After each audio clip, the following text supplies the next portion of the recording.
Assalamualaikum dan salam sejahtera. Subjek Ekonomi dan Pembangunan GMGF 2014. Nama saya Muhammad Asmar Sapawi bin Muhammad Mokhtar. Nombor metrik 260953.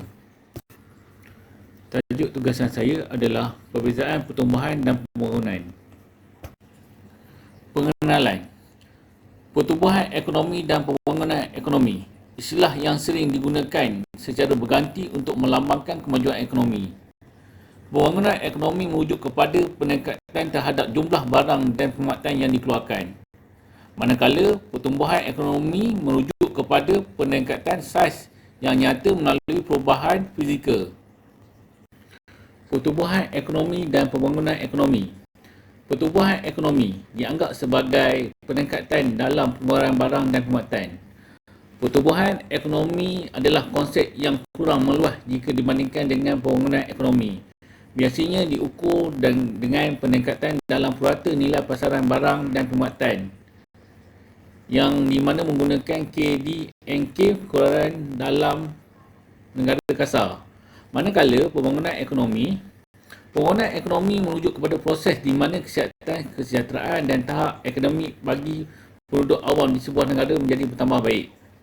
Ia juga merujuk kepada jumlah pengeluaran yang bertambah baik disebabkan kemajuan teknologi.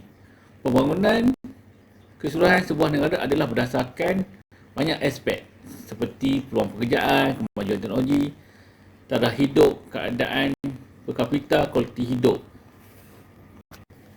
Perbezaan antara pertumbuhan dan pembangunan ekonomi.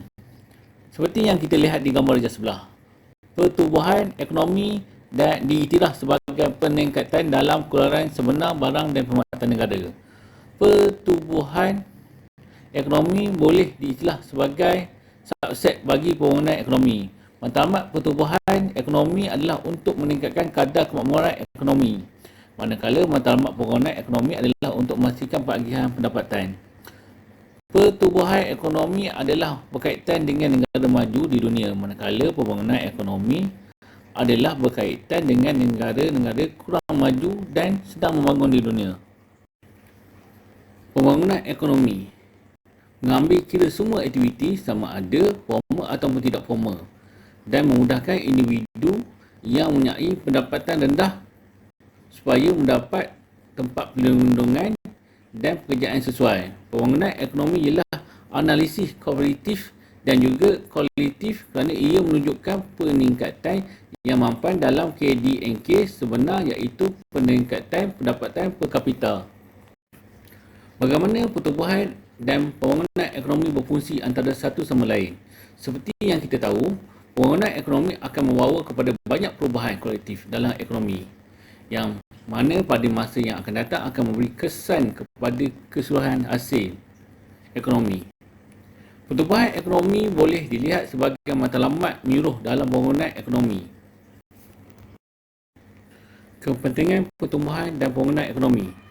Analisis ekonomi dan pengubahan dasar di peringkat kebangsaan, tetapi ia juga perbandingan ekonomi. Situasi keuangan dan komersial antarabangsa menyiasatkan pengubahan dasar dan perancangan keuangan masa depan pada kadar pertumbuhan yang sedia ada untuk ekonomi dunia. Pertumbuhan ekonomi tanpa pembangunan. Terdapat kemungkinan untuk mempunyai pertumbuhan ekonomi tanpa pembangunan iaitu peningkatan dalam KD&K, tetapi kebanyakan manusia tidak dapat melihat sebarang peningkatan sebenar dalam taraf hidup mereka. Penutup dan kesimpulan. Pembangunan ekonomi nampaknya mendahului keseluruhan dalam mengira kemajuan sebuah negara.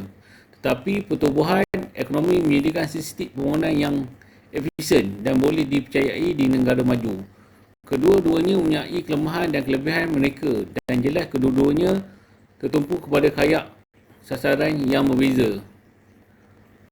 Pertumbuhan ekonomi telah menarik negara maju yang mahukan data statistik yang cepat dan mudah tentang peningkatan pendapatan negara. Kedua-duanya mengukur pembangunan tetapi cara dan medium yang berbeza. Sekian, terima kasih.